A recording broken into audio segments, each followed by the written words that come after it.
విద్యాపతి కూడా దానికి తగినట్టు ఉండేవాడు. వారికి పాండిత్యం నేర్పడం, ఎన్నో పనులను నేర్పించేవాడు. ఆయుర్వేదము, అట్లాగే అడవి వైద్యం ఇతను నేర్చుకునేవాడు. అలా మంచి అల్లుడుగా, మంచి కూతురుగా పేరు తెచ్చుకుంది లలిత. కూతుర్ని అల్లుడిని చూసి గర్వపడుతూ విశ్వావసు కాలాన్ని గడిపేశాడు.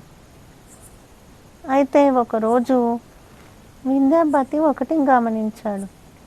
అది ఏమిటంటే, ప్రతిరోజు ఉదయం విశ్వావసు, ఉదాహరణ ఎగ్జాంపుల్కి ఈ కాలంలో అయితే ఉదయం 3ంటికి, ఎంత తుఫాన్ అయినా మానేయకుండా ప్రతిరోజు ఉదయం 3ంటికి ఇల్లు వదిలి ఇంకా అడవుల్లోకి పోతున్నాడంట.